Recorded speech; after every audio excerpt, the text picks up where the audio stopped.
আজকে আমরা আলোচনা করব রিঅ্যাক্ট নিয়ে। রিঅ্যাক্ট হচ্ছে জাভাস্ক্রিপ্টের একটি লাইব্রেরি যার সাহায্যে আমরা খুব সহজেই ইউজার ইন্টারফেস অর্থাৎ ফ্রন্ট এন্ড ডিজাইন করতে পারি। 2013 সালে ফেসবুক রিঅ্যাক্ট ক্রিয়েট করে এবং বর্তমানে যতগুলো ফ্রেমওয়ার্ক আছে ইউজার ইন্টারফেস ডিজাইন করার জন্য তার ভিতরে মোস্ট পপুলার ফ্রেমওয়ার্ক হচ্ছে রিঅ্যাক্ট। তো রিঅ্যাক্ট আমরা কিভাবে ইউজ করব? রিঅ্যাক্ট ইউজ করার দুটি ওয়ে আছে। একটি হচ্ছে সিডিএন লিঙ্ক, অর্থাৎ বুটস্ট্র্যাপ ইউজ করার সময় আমরা যেভাবে সিডিএন লিঙ্ক ইউজ করেছিলাম আমাদের HTML ফাইলে, সেভাবেই আমরা চাইলে একটা সিডিএন লিঙ্ক ইউজ করেও রিঅ্যাক্ট ইউজ করতে পারি। বাট এটা হচ্ছে খুব বাজে একটা ওয়ে রিঅ্যাক্ট ইউজ করার। তার জন্য আমরা সিডিএন লিঙ্ক দিয়ে রিঅ্যাক্ট ইউজ করব না। আমরা ইউজ করব ফেসবুকেরই দেওয়া আরেকটি টুল, যেটার নাম ক্রিয়েট রিঅ্যাক্ট অ্যাপ। এই কিওয়ার্ডটা ইউজ করে আমরা একটা রিঅ্যাক্টের প্রজেক্ট ক্রিয়েট করতে পারি। আমরা সেটা এই ভিডিওতেই শেষ অংশে দেখব। আমাদের এই সেকশনে মেনলি আমরা চেষ্টা করব রিঅ্যাক্টের অফিসিয়াল ডকুমেন্টেশনে যেভাবে ফলো করা হয়েছে প্রত্যেকটি টপিক, আমরা সেই প্রত্যেকটি টপিক নিয়েই একের পর এক আলোচনা করব। আশা করি এই প্রত্যেকটি লেকচার দেখলে আপনি ক্লিয়ারলি বুঝতে পারবেন যে রিঅ্যাক্ট কিভাবে কাজ করে। তো এখন আমরা চলে যাব রিঅ্যাক্ট অ্যাপ ক্রিয়েট করতে। আমি এখন চাই আমার এই ফাইল লোকেশনে রিঅ্যাক্টের একটা অ্যাপ ক্রিয়েট করব। এর জন্য আমি এই উপরে আমি লিখছি সিএমডি এবং এন্টার প্রেস করার সাথে সাথেই দেখেন টার্মিনালটা চলে এসেছে এবং এইখানেই আমরা কমেন্ট লিখব যার সাহায্যে আমরা রিঅ্যাক্ট অ্যাপটা ক্রিয়েট করতে পারি। বাট তার আগে আপনাদের একটা জিনিস মাথায় রাখা লাগবে, আপনাদের যেন সিস্টেমে নোড ইনস্টল করা থাকে। তো আপনারা যেহেতু আমার সাথে জাভাস্ক্রিপ্ট কোর্সটা করে এসেছেন, তার জন্য আশা করি সবার পিসিতেই বা সবার কম্পিউটারেই নোড ইনস্টল করা আছে। তো নোড ইনস্টল করা আছে নাকি এটা দেখার জন্য আপনি এখানে লিখবেন নোড VERSION অর্থাৎ ভার্সন। এরপরে এন্টার দেওয়ার সাথে সাথেই যদি আপনাকে এরকম একটা ভার্সন দেখায়, তখন আপনি বুঝবেন যে প্রপারলি আপনার ইনস্টল করা আছে নোড। তো যেহেতু নোড ইনস্টল করা আছে, আমরা এখানে লিখব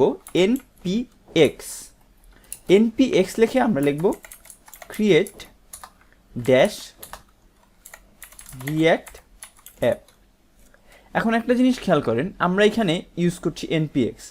আপনারা হয়তো অনেক জায়গায় দেখে থাকবেন যেখানে ইউজ করা হয় npm, বাট আমরা এখানে npx ইউজ করছি। তার কারণ হলো কারেন্ট যেই রিঅ্যাক্টের ভার্সন আছে সেইটাই এই npxটা ইনস্টল করবে আমাদের পিসিতে, মানে এই প্রজেক্টের জন্য শুধুমাত্র ইউজ করবে।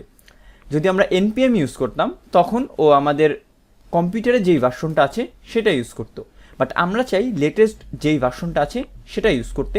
তার জন্য আমরা এখানে লিখেছি npx। তো npx ক্রিয়েট অ্যাপ লেখার পরে আমরা আমাদের অ্যাপের একটা নাম দিব। এরপরে আমরা লিখব আমরা যেই নামটা দিতে চাই আমাদের প্রজেক্টের সেটা। এখানে আমি দিচ্ছি মাই রিঅ্যাক্ট এবং এরপরে এন্টার প্রেস করলেই আস্তে আস্তে আপনাদের যে রিঅ্যাক্টের প্রপার্টিগুলো আছে বা একটা রিঅ্যাক্টে যেই ফাইলগুলো লাগে সবগুলাই ইনস্টল হয়ে যাবে।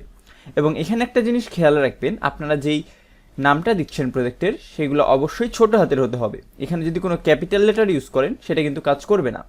তো এটা ইনস্টল হইতে একটু টাইম নেবে, তার জন্য আমি ফাস্ট ফরওয়ার্ড করে দিচ্ছি। তো পুরো ফাইলটা ইনস্টল হওয়ার পরে আপনি এরকম একটা ইন্টারফেস দেখতে পারবেন এবং এখানে লেখা দেখেন হ্যাপি হ্যাকিং। এবং এখন আপনি এখানে লিখবেন কোড দেন ডট।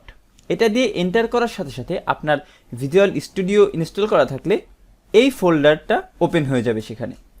তো এখানে আরেকটা জিনিস আমাদের করা লাগবে, আমাদের প্রথমে আসলে এই যেই ফাইলটা আমি ক্রিয়েট করলাম মাই রিঅ্যাক্ট, এইখানে প্রবেশ করা লাগবে এবং এরপরে আমরা লিখব হলো কোড দেন ডট এবং এখন দেব এন্টার। এবং দেখেন আমাদের ভিজুয়াল স্টুডিওটা ওপেন হয়ে গেল এবং এইখানে যেই ফাইলটা আছে এইটাই হচ্ছে আমাদের রিঅ্যাক্টের জন্য যেই ফাইল লাগে সেই ফরম্যাটে ফাইলগুলো এখানে আছে। তো এই ফাইলগুলোয় কোনটায় কি আছে এটা বোঝার আগে আমি টার্মিনালটা ওপেন করে এইখানে জাস্ট লিখব npm start। এইটা লিখে এন্টার দেওয়ার সাথে সাথেই আপনাদের এই ফাইলটা যদি প্রপারলি ক্রিয়েট হয়ে থাকে, আপনারা দেখবেন যে আপনাদের ব্রাউজারটা অটোমেটিক ওপেন হয়ে গিয়েছে এবং এরকম একটা ইন্টারফেস দেখতে পারবেন। এবং তাহলেই বুঝতে পারবেন যে আপনার পিসিতে প্রপারলি একটি রিঅ্যাক্ট অ্যাপ্লিকেশন ইনস্টল হয়ে গেছে। তো নেক্সট ভিডিওতে আমরা আলোচনা করব যে এই রিয়্যাক্টের যেই ফাইলগুলো আছে এটাই কোনটা কি। তো আজকের ভিডিও এ পর্যন্তই, আশা করি বুঝতে পেরেছেন। সবাইকে ধন্যবাদ।